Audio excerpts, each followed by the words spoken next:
La experiencia del rol puede resultar confusa y oscura si nadie te explica lo que está ocurriendo.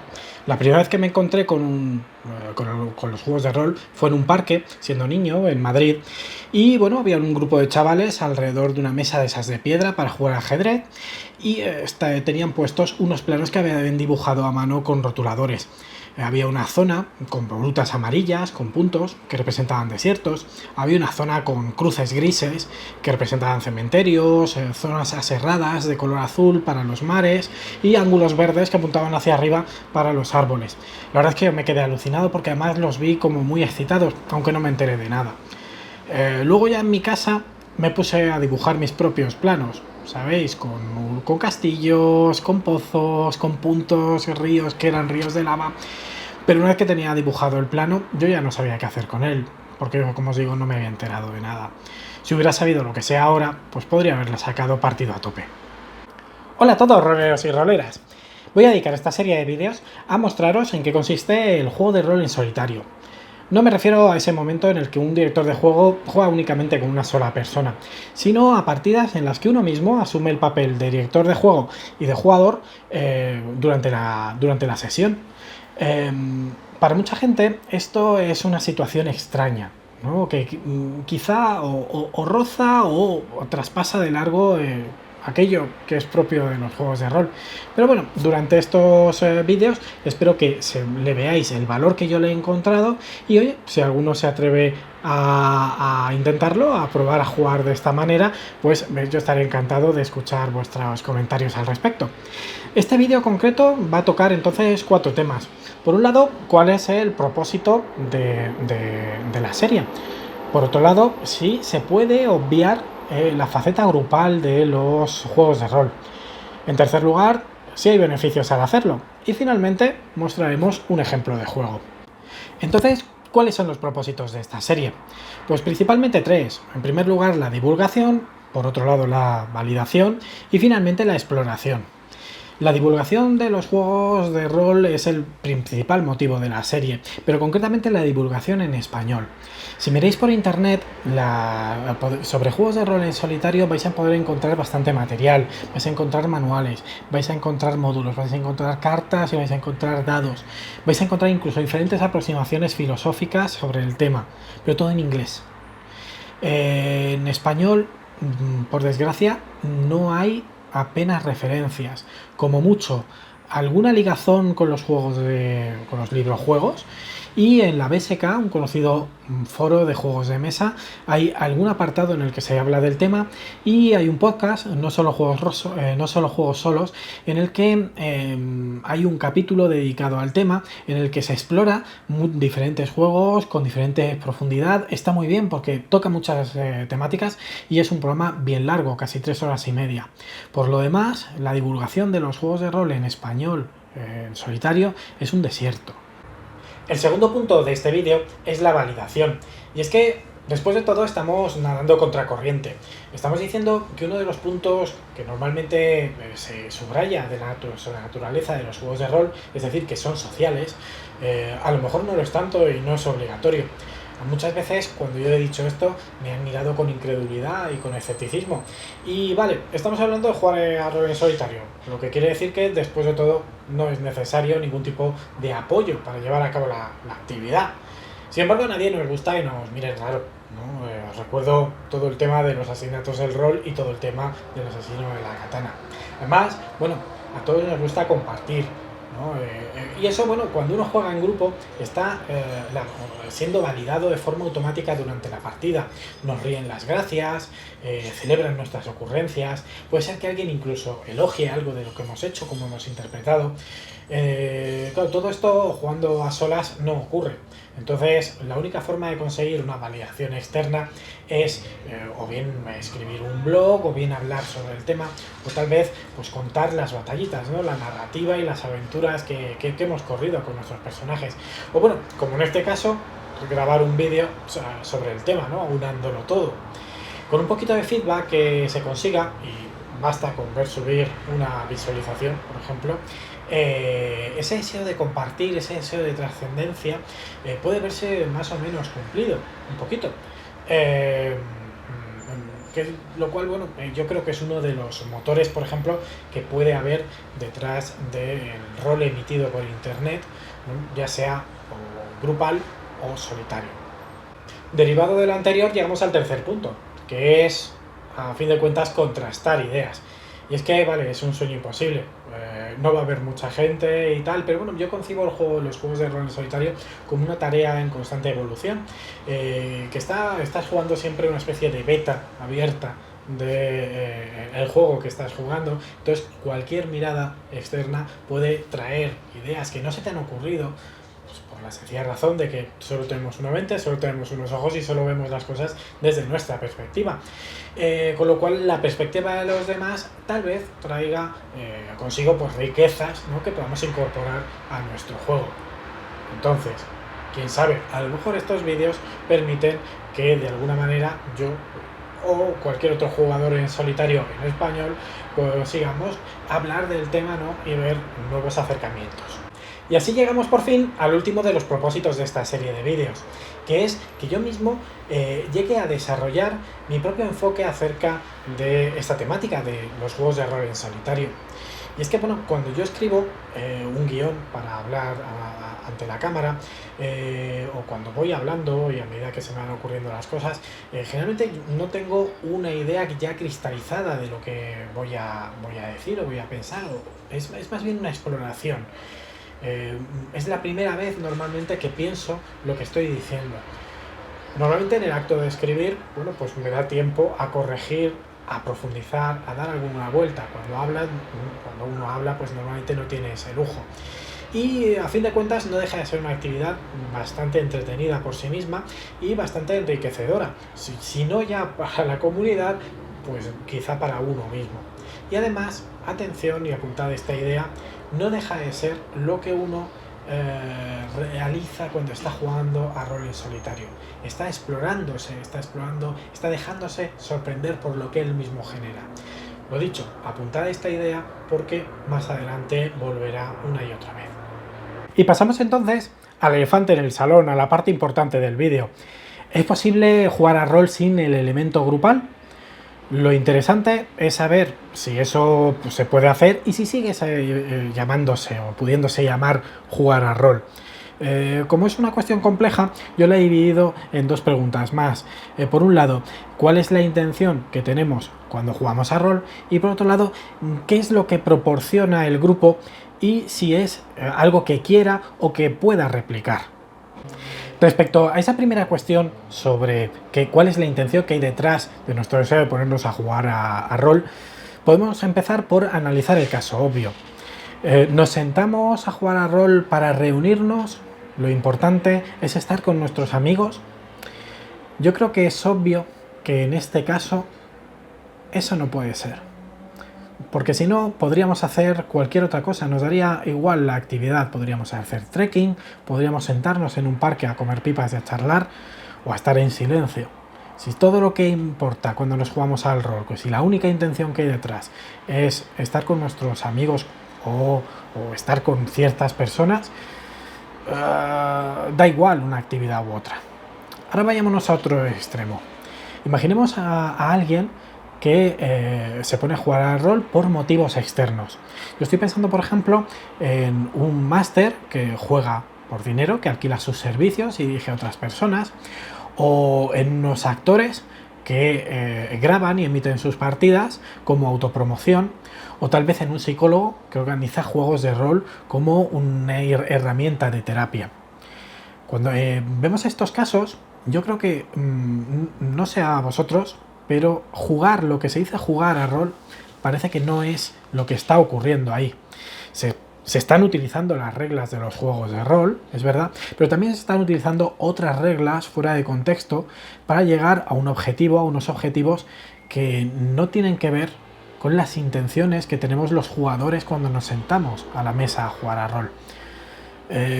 Tal vez lo que falta ahí es un deseo de diversión, un ánimo lúdico, ¿no? que suelen estar relacionados.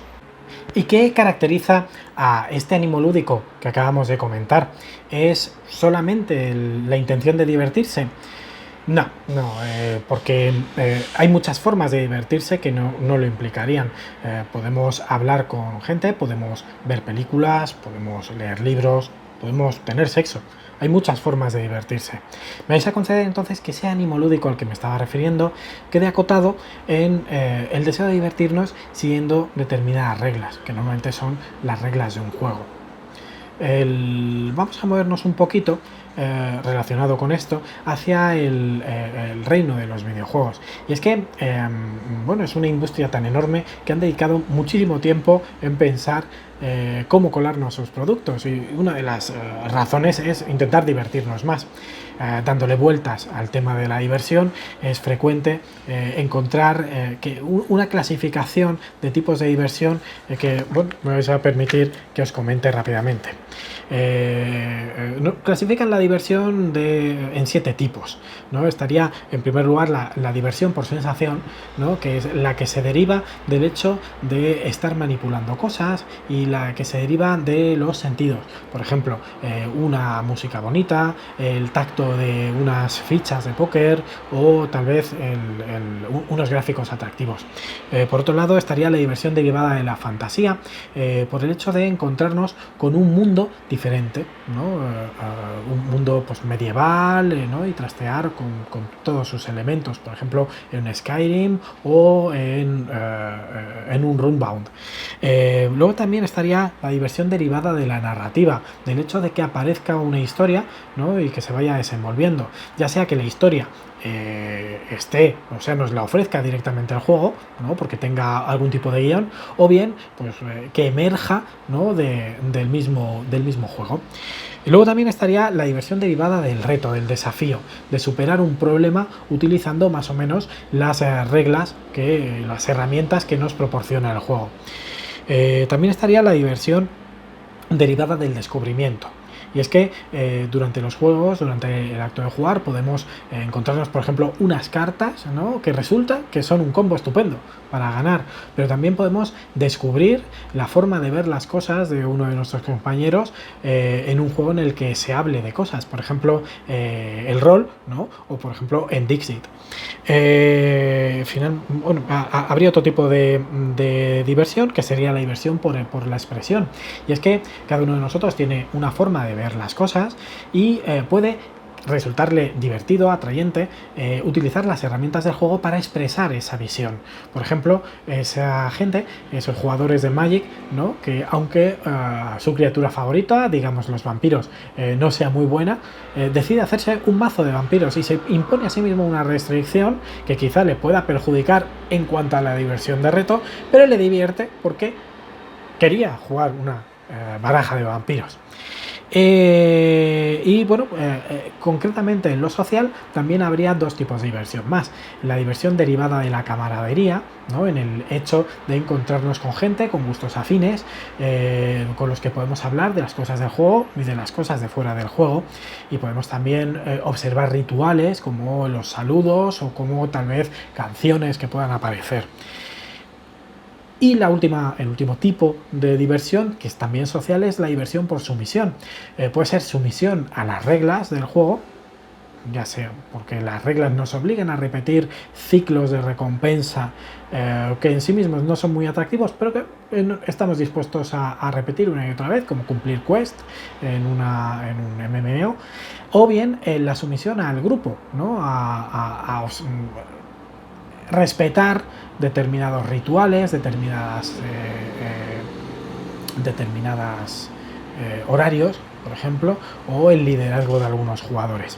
Todos estos tipos de diversión están relacionados con el ánimo lúdico, con los juegos y, por supuesto, con los juegos de rol. Y entonces, sabiendo que hay un buffet tan amplio de experiencias divertidas dentro de los juegos de rol, ¿por qué subrayar un tipo de diversión, en este caso la camaradería, por encima de todos los demás? Como con natural al hecho del juego de jugar a rol. Es decir, en mi caso, el tipo de diversión derivada de camaradería se disputaría el último puesto de los 7 junto con la sensación. Y cada jugador seguramente tiene su propia jerarquía en los tipos de diversión. Habrá unos que se queden porque les gusta superar retos. Habrá otros que se queden porque les gusta que su director de juego les cuente historias. Y habrá otros que lo que quieren es explorar un mundo imaginario. Y fijaos que estos tres deseos, en principio, por sí mismos, no necesitan que haya un grupo de juego. Entonces vamos a pasar ahora al segundo punto, que era ¿qué es lo que aporta jugar en grupo? Pues yendo a lo obvio, lo primero que aporta es camaradería, porque aporta todo ese momento de bromas y de chascarrillos, de chismorreos, que pueden ser muy importantes para un jugador, sobre todo, por ejemplo, si lo que quiere es jugar con ciertas personas concretas, específicas, porque les tiene un aprecio especial o porque le gusta sentir ese afecto mutuo. También, por otro lado, hay quien no le importa tanto con quién juega, pero sí quiere esa validación, esa aceptación tácita que se va dando en el juego conforme pues eso se va produciendo, las réplicas, las miradas de interés, la simple risa. Todo esto, desgraciadamente, sabéis, personalidad por un lado y reconocimiento por otro, no lo puede aportar el jugar en solitario. Así que, en fin, si entras pensando en cómo replicar eso, abandona toda esperanza. Y hay entonces también un tercer aspecto que aporta jugar en grupo a las partidas, que es la aparición de la sorpresa. Y es que cada uno de los jugadores viene con su propio juego de intereses, de apetencias, y con su propia experiencia que trae a la mesa y en torno a eso se configura buena parte de la imaginería y de los sucesos que van apareciendo durante la partida, y todo eso es muy interesante de explorar. Pues en ese sentido hay buenas noticias, y es que todo esto sí se puede replicar jugando a solas. Para eso hay que echar mano de generadores, de ideas, de asociaciones a los que llamaremos oráculos, y que normalmente pues vienen en forma de dados, de tiradas en tablas, de consultas tal vez en internet o en libros, que tienen siempre como objetivo hacer que una nueva idea brote, ¿no? En nuestro consciente, ¿no? Y sobre él empecemos a construir. ¿Os acordáis de aquello que os dije de que yo normalmente cuando hablo no pienso primero y luego digo la frase que he pensado, sino que la voy construyendo a medida que me escucho? Pues jugar a solas en este sentido es muy parecido. Desde que brota una idea, ya sea mía o que venga de algún oráculo, hasta que la digo y la expreso y la cristalizo en una frase, suceden cosas de las que no soy consciente, y entonces cuando me encuentro con esa frase soy el primer sorprendido. La sorpresa y su hermana la curiosidad suelen estar a la base de buena parte de las formas de diversión que ya hemos visto anteriormente. Descubrimiento, fantasía, reto, todos tienen que ver con encarar situaciones nuevas, con elementos que aparecen quizá por primera vez, y también con satisfacer la curiosidad, ¿no? Las expectativas que tenemos hacia el mundo de juego y cómo este se materializa delante nuestro. Por otro lado, el hecho de jugar solo y generar sorpresa tiene que ver con un tanto de disociación de uno mismo.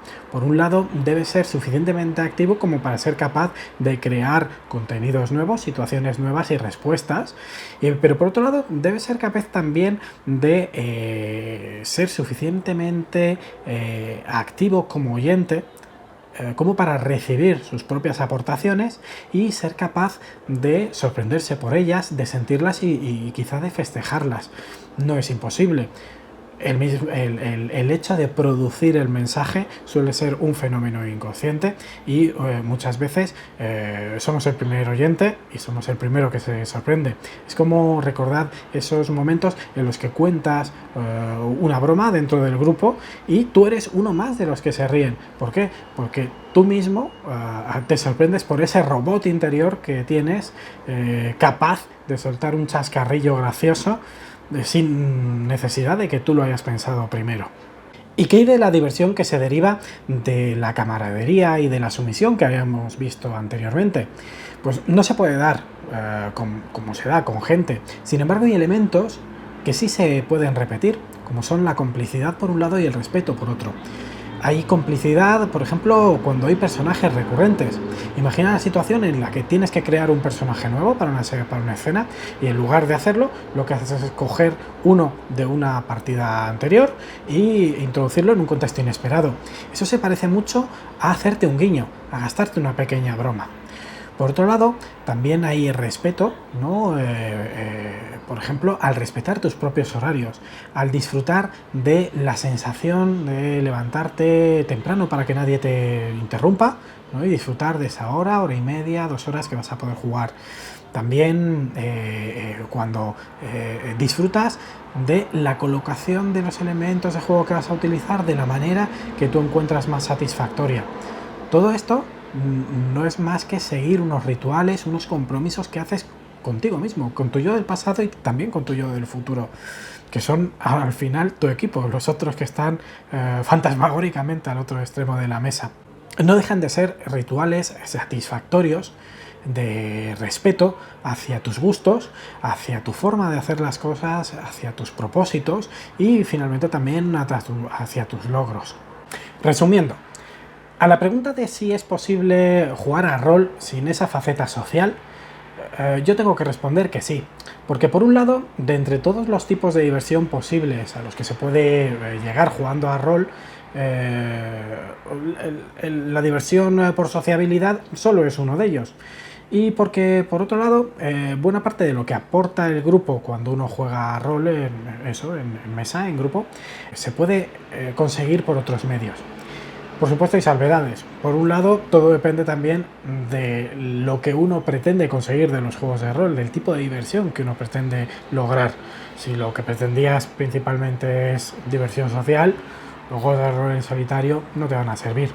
Por otro lado, aunque es posible replicar ciertos elementos de la interacción con otras personas, sí que es cierto que hay que renunciar a otros. Eso es inevitable. Lo que nos lleva a la tercera parte de este vídeo. Hasta el momento hemos visto si es posible jugar sin el componente social de los juegos de rol. Pero ¿esto es preferible? ¿Esto es beneficioso de alguna manera o es solo metadona rolera?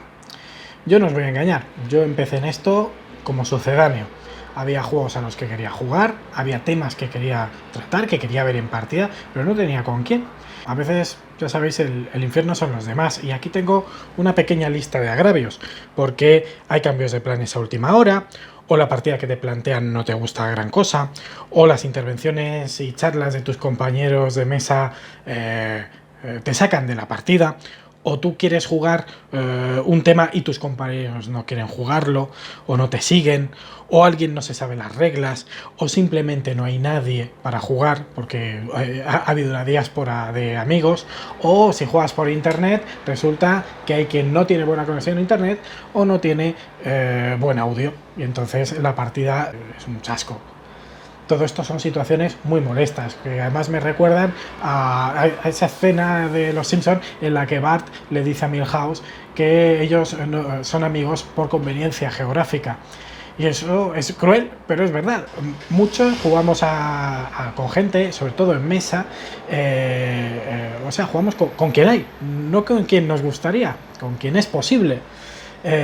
Muchas veces son amigos, son gente querida, pero otras veces son pegados, o aunque son amigos y son roleros, nosotros hubiéramos preferido una partida diferente. El contacto entre personas diferentes, con deseos diferentes, suele provocar fricciones. Claro, jugando uno solo, pues cosas como el contrato social, como la tarjeta X, como el tema o los juegos que se van a jugar, pues no son tan problemáticos, es lo que tú quieres y se acabó. Sin embargo, bueno, esto no deja de ser cambiar unos problemas, los problemas sociales, por otros, los propios de jugar a los juegos de rol a solas. Claro, ya os puedo decir que aunque esto es un beneficio, ¿no? O esto podría ser un beneficio, no es la razón por la que me quedé. Uno de los beneficios que suele asociarse a esto de jugar a rol a solas es que, bueno, lo puedes utilizar para practicar. Tal vez hay un juego que te gusta mucho, pero no controlas alguna de sus facetas, y entonces, pues, en el contexto de escenas que vas creando, pues practicas con sus reglas. O tal vez hay un juego que nunca has probado y quieres sencillamente comprobar si su funcionamiento te agrada. ¿Vale? Pues lo sacas, juegas unas cuantas escenas y sales de dudas. aprendes. Por otro lado, a lo mejor no te interesa tanto practicar con un juego, sino practicar tus habilidades roleras así un poco generales. A lo mejor quieres dedicar esfuerzos a ensayar pues cómo describes o cómo interpretas ciertos personajes para sacar voces nuevas, rasgos nuevos que llevar luego a la mesa. A lo mejor lo que quieres es ponerte un crono e intentar imprimir más urgencia a lo que cuentas, o incluso a lo mejor lo que quieres sencillamente es darte un tour por la ambientación para cuando los jugadores interactúen con ella, pues saber qué decir, ¿no? Porque ya lo has jugado antes.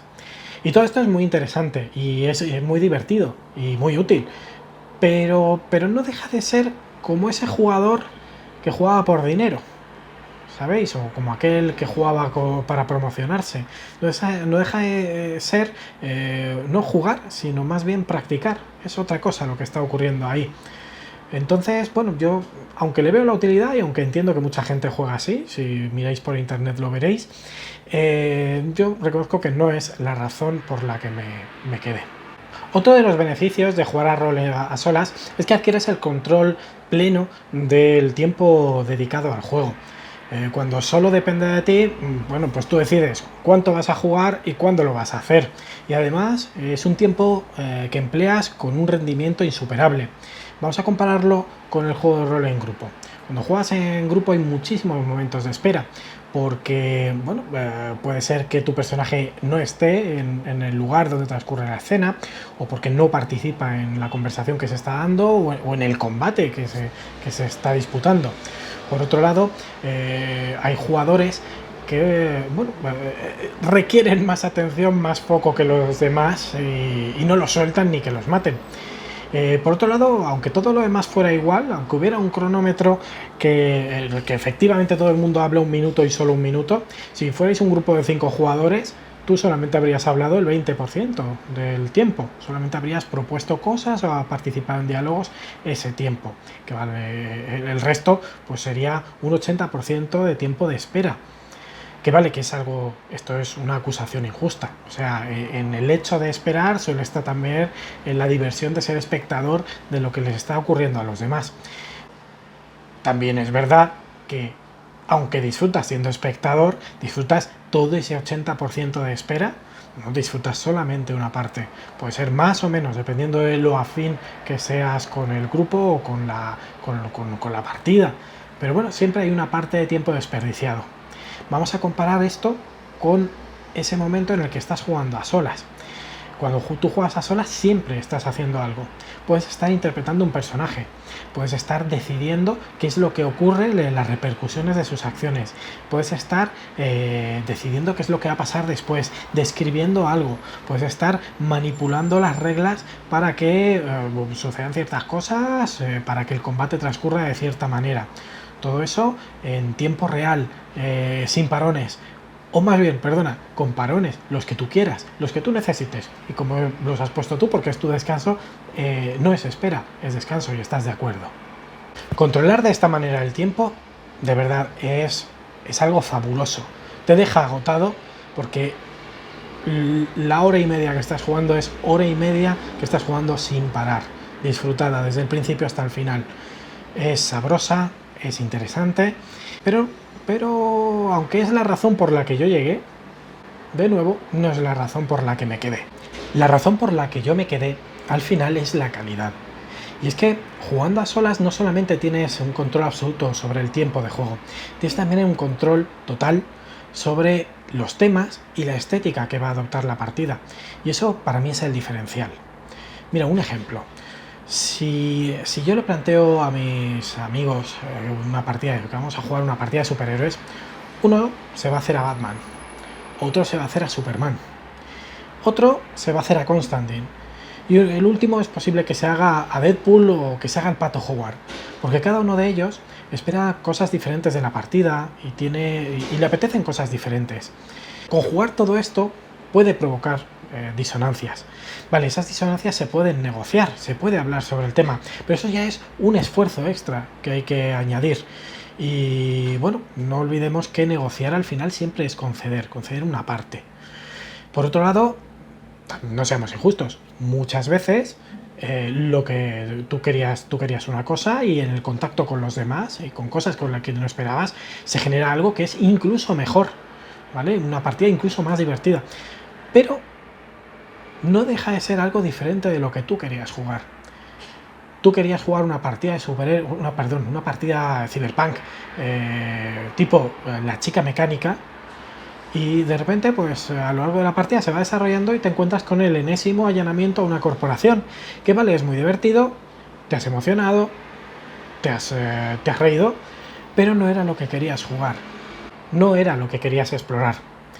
Y es comprensible. En una mesa en la que hay varias personas, cada una de ellas tira del espacio imaginario compartido en la dirección que le indican sus intereses y sus deseos. Y todos están pidiéndole al director de juego, si lo hay, que le proporcione lo que quiere ver. Si tú quieres llevar hacia adelante tu romance Cyberpunk, vas a tener que seducir al director de juego, vas a tener que convencer al resto de la mesa de la riqueza de tu propuesta. Y todo esto mientras eres lo suficientemente generoso como para dejar espacio para que los demás también puedan llevar adelante sus propios proyectos, sus propios deseos estéticos. Y a veces, bueno, siendo generoso y todo, termina la sesión y no has hecho ni una fracción, no has llegado ni a empezar lo que querías explorar. Cuando juegas a solas, por el contrario, lo único que importa son tus proyectos, tus deseos, tus palabras y tu coherencia. ¿Tú quieres que tu juego sea un Fast and Furious ambientado en el Imperio Romano con dinosaurios tirando de cuadrigas? Perfecto. ¿Tú quieres que además esos dinosaurios sean dinosaurios láser? Pues adelante. En Vampiro la Mascarada, el neonato por defecto debía tener 50 años desde su creación. 50 años supone que ya no tiene a su familia. Y en un juego de horror personal, yo creo que eso es aberrante. Pero claro, si el director de juego y nadie en la mesa le parece aberrante, no vas a poder explorar el contexto de la familia en un juego de horror personal. A no ser que lo negocies y lo ganes. Y es en esto, en el control que tienes sobre los temas y sobre la estética que va a tener tu partida, en lo que yo encuentro que los juegos de rol a solas son extremadamente gratificantes y se enfocan con la potencia de un láser. Los juegos de rol en solitario nos proporcionan un espacio en el que poder explorar los temas que realmente nos interesan, y muchos de esos temas tienen que ver con nuestras vulnerabilidades. Que necesitan un espacio de cierta seguridad para que esa exploración la podamos llevar a cabo de forma satisfactoria. Tengo una amiga que descubrió el rol online y le gustó especialmente porque encerrada entre sus cascos en su habitación y sin nadie delante, era capaz de decir y hacer cosas que no hubiera hecho en una mesa con personas a un brazo de distancia. Al jugar a rol a solas, eso habría resultado incluso más fácil, porque, bueno, jugando a solas tienes ese espacio para el recogimiento, esa intimidad que te permite explorar situaciones que a lo mejor se alejan un poco de los cánones, de los tropos habituales que se dan en las mesas de juego. Porque, bueno, hay un mainstream dentro de los juegos normales que se basa en la aventura, ¿no? Y, bueno, los juegos de rol a lo mejor también pueden ofrecernos un espacio para cultivar géneros diferentes de la aventura típica, de las emociones típicas, y para adentrarnos en cosas o más oscuras o más luminosas o tal vez más artísticas, y, bueno, cosas que podrían interferir con los deseos normales, los deseos habituales de los jugadores de rol, pero que puedes desarrollar tranquilamente en la tranquilidad de tu casa. Y como el movimiento se demuestra andando, llegamos por fin al cuarto y último punto de este vídeo, que no va a estar en este vídeo, va a estar en el siguiente. Una demostración de juego en su faceta más sencilla para que vayáis viendo cómo es posible esto de los juegos de rol en solitario. Nos vemos.